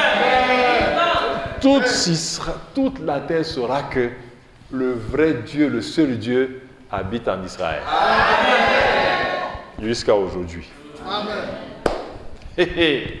Gloire à Dieu. Amen. Verset 47. Verset 47. Verset 47. Et toute cette multitude saura que ce n'est ni par l'épée, ni par la lance que l'Éternel sauve, car la victoire appartient à l'Éternel. Donc, il n'y a pas de combat. Donc, quand on combat, la victoire se trouve dans le camp de quelqu'un. La victoire, c'est comme une propriété privée. Amen. Donc, il regarde à qui il veut donner. Amen. Amen. Et ce propriétaire-là, c'est le Dieu de David. Donc, à qui va-t-il donner la victoire? La victoire n'a pas deux propriétaires. Il est l'Éternel victorieux. Amen. Il s'appelle l'Éternel victorieux. Victorieux. Il donne la victoire. Alléluia, gloire à Dieu.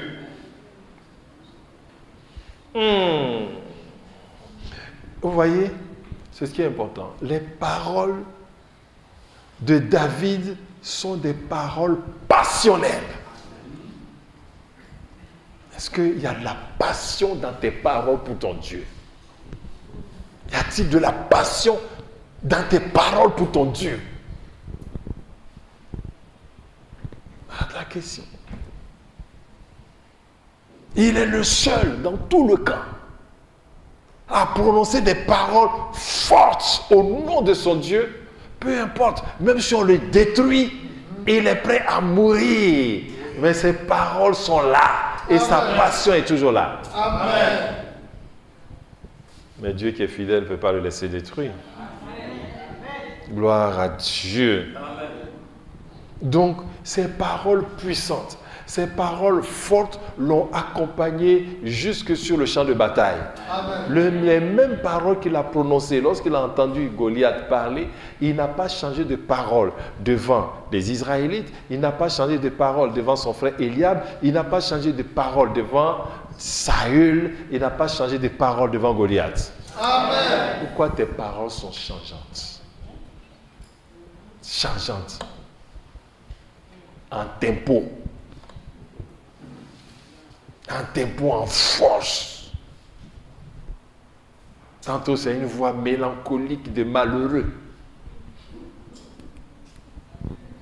Notre Dieu n'est pas un Dieu mélancolique et malheureux. Une voix de pauvres.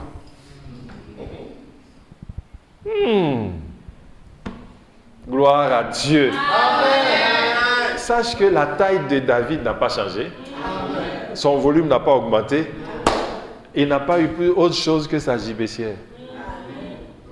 Il n'était pas riche quand il combattait Goliath. Oh, si tu pouvais plaire à Dieu. Amen. Si seulement tu pourrais chercher à lui plaire. Allons-y, versets 48 à 49. Versets 48 à 49. Aussitôt que le Philistin se mit en mouvement pour marcher au-devant de David, David courut sur le champ de bataille à la rencontre du Philistin. Il mit la main dans sa gibecière, il prit une pierre et la lança avec sa fronde. Il frappa le Philistin au front et la pierre s'enfonça dans le front du Philistin qui tomba le visage contre terre. Amen. Amen. Gloire à Dieu. Amen. Verset 48.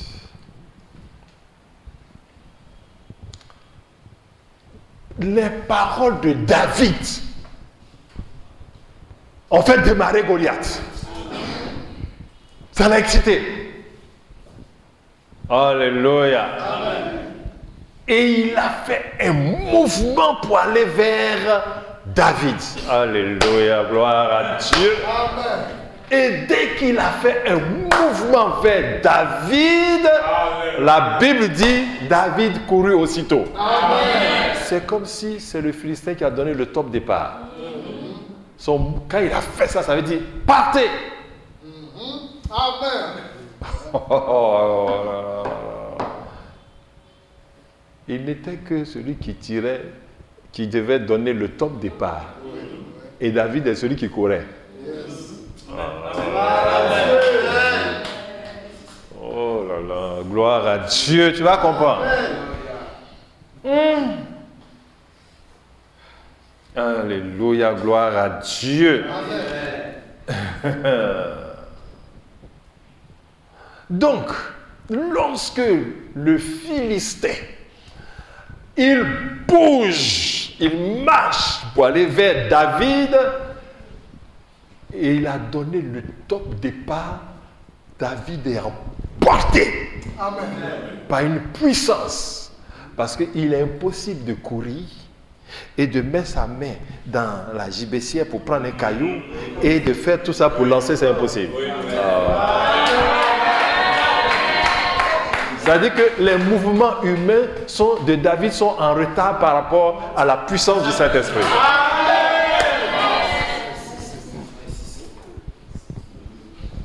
Mon Dieu. Et est-ce qu'on entend ça, qu'on ne se lève pas pour acclamer? Il y a un problème dans cette salle. Il y a un problème dans cette salle. Il y a un problème dans cette salle. Assieds-toi. Même quand la puissance de Dieu dans les paroles viennent comme ça, tu es incapable de lever pour acclamer le Seigneur. Tu as un problème. Tu n'as aucune passion pour Dieu. Et c'est là ton problème. Et quand tu n'as aucune passion, tu es dans ta force naturelle. Sans la foi, nul ne peut être agréable à Dieu. Amen. Tu vas jeûner 40 000 fois jeûne sans passion. Tu ne peux pas manipuler Dieu avec ton jeûne. Ni avec ton onction. Ah oui. Parce que ce qui déploie l'onction, c'est la passion pour Dieu. Gloire à Dieu. Amen. Et il t'a oint et que tu n'as pas de passion pour lui, cette onction ne peut plus rien faire. Ça est là juste pour t'orner. N'oublie pas que David est ouais. Amen. Donc, l'onction doit donner une passion pour Dieu.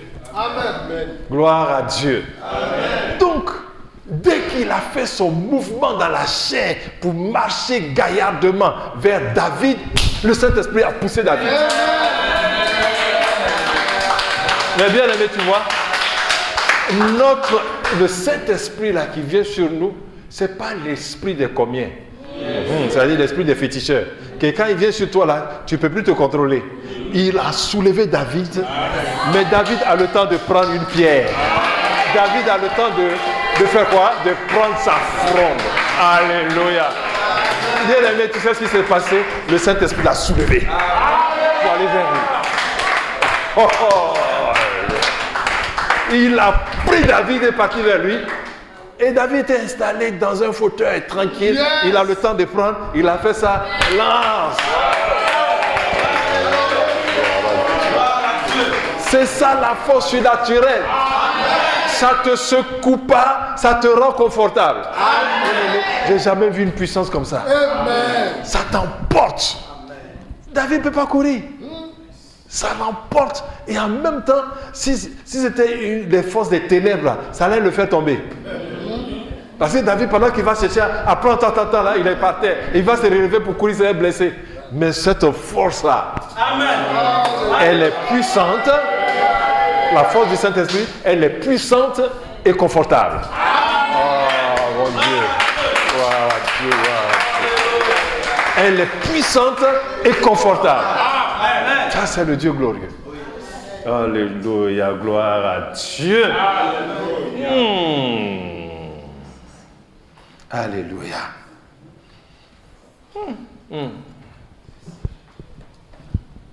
Je termine mon enseignement.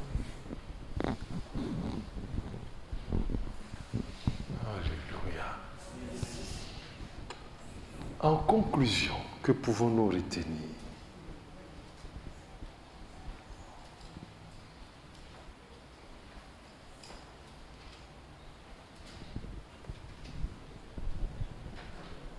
Premièrement, l'expression de la passion dans la foi en Dieu se définit comme un désir ardent de la manifestation de la présence glorieuse de Dieu. As-tu soif de la présence glorieuse de Dieu? Veux-tu que ce Dieu tout-puissant là se manifeste comme Isaïe? Il disait dans Isaïe 63, du 9b à 64, 1 à 3, oh, si tu déchirais les cieux! Amen. Isaïe 63, du 9b. Oh, si tu déchirais les cieux! C'est pas ce oh là, c'est pas ce oh là. Quelqu'un qui a soif de la présence dit, laisse-moi lire, oh, si tu déchirais les cieux et si tu descendais, les montagnes s'ébranleraient devant toi. Quelqu'un qui a soif de la manifestation. Dieu ne se manifeste pas en Côte d'Ivoire parce qu'il n'y a pas ça. Pas ça, pas ça. Continuons en verset 2. Comme s'allume un feu de bois sec, comme s'évapore l'eau qui bouillonne, tes ennemis connaîtraient ton nom. Amen. Tu entends? Et les nations trembleraient devant toi.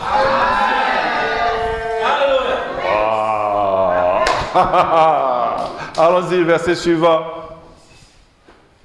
Lorsque tu fis des prodiges que nous n'attendions pas, donc tu ne peux pas calculer quel miracle Dieu va faire. Chaque miracle qu'il va faire te surprend toujours. Regardez ce Dieu là.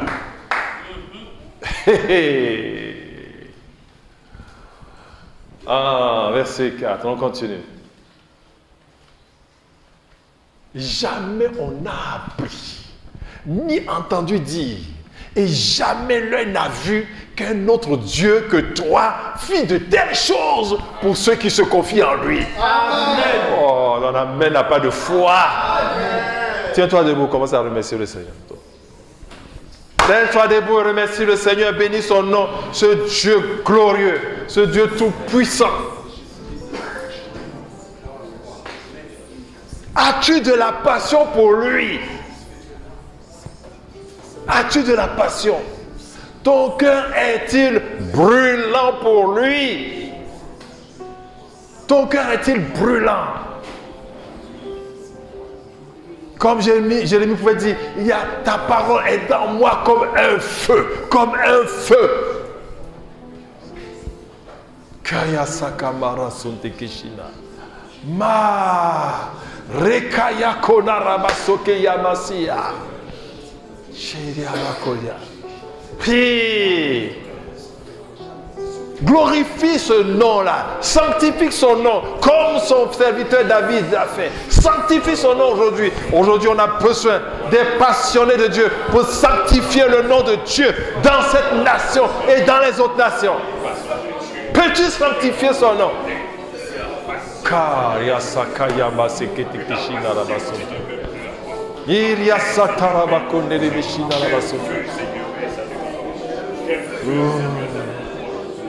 Seigneur, dans ce temps de Pentecôte, Seigneur, oh, je veux un baptême de feu. Je veux un baptême de feu. Je veux un baptême de feu. Ira santaraba kenerebe shinarabastonta. Eria kantarabastonte keshinarabastonte keshinarabastonta. Eri kete keshinarabastonta rabashinaraba. Miriste kerebe kinarabastonta raba. Eria kantaraba shinarabastonkaraba kinorabastonta. Richard, nom puissant de Jésus.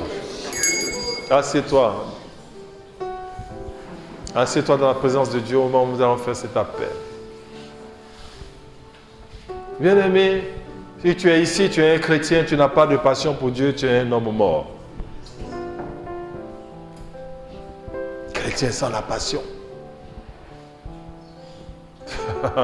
Tu dis, tu aimeras le Seigneur, ton Dieu, de tout ton cœur. C'est-à-dire avec passion, toute ta force.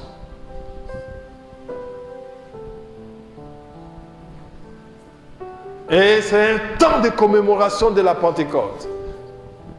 Ce Jésus que nous suivons baptise de feu et d'esprit. Et si tu ne le connais pas, ce Dieu-là, tu ne le suis pas, tu es simplement perdu. C'est-à-dire qu'on ne te compte pas parmi les créatures de Dieu. Donc tu es ici, tu as entendu le message. Et tu ne connais pas ce Dieu-là. Au point où tu n'as aucun engagement pour lui.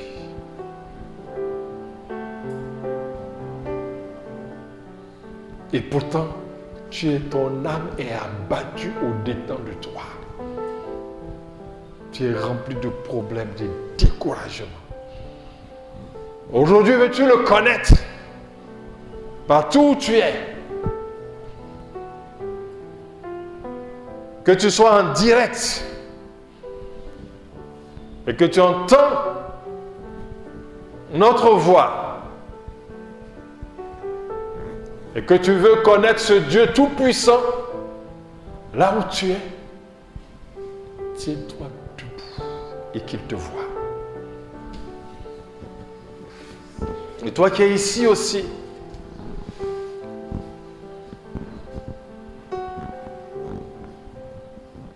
Tu ne le connais pas. Et tu veux le connaître. Tiens-toi debout. Que tu ne savais pas qu'il était un Dieu comme ça. Et si je savais que c'était un tel Dieu, oh, je m'engagerais et je le suivrais. Maintenant, tu le sais. Et toi aussi, tu t'es donné à lui, mais sans passion. Au point où ta foi décourage ceux qui ne le connaissent pas. Tiens-toi droit sur tes pieds. Et avance pour ces deux catégories de personnes. Et avance. Et mets-toi à genoux. Et toi aussi tu m'écoutes là-bas, mets-toi à genoux en signe d'humilité. Et demande-lui pardon d'avoir méprisé son nom. Demande-lui pardon de ce que tu n'as pas sanctifié son nom.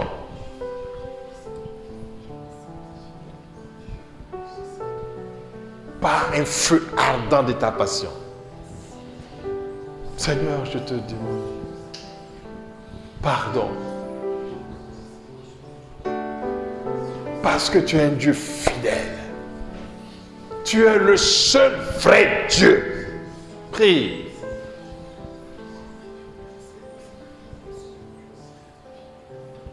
Je ne savais pas qu'on devait te servir ainsi. Aujourd'hui, je décide de te suivre.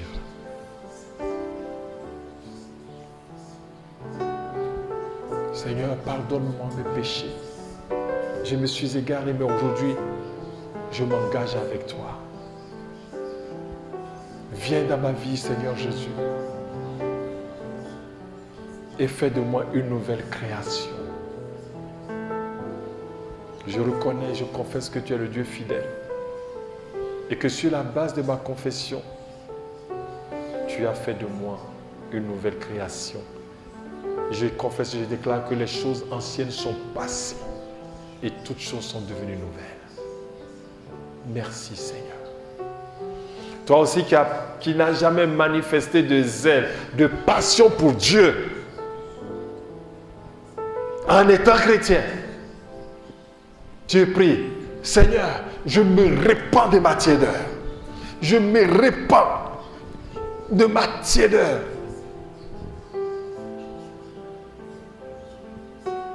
Je me répands du trafic que je fais en ton nom. Car, Seigneur, je te suis à cause des avantages matériels. Mais je ne t'ai pas suivi pour ce que tu es, le Dieu Tout-Puissant, le Dieu à qui on peut se confier. Pardonne-moi mon égarement, je reviens à toi, repositionne-moi dans cette foi. Prie.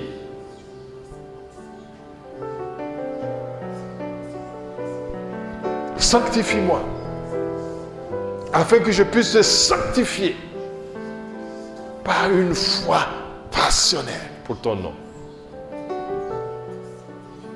Merci Jésus.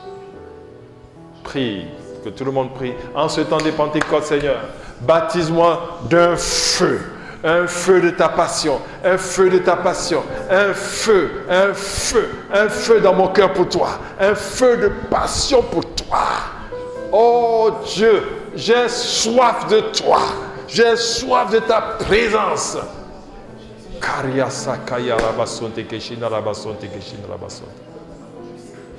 Merci Seigneur, au nom de Jésus.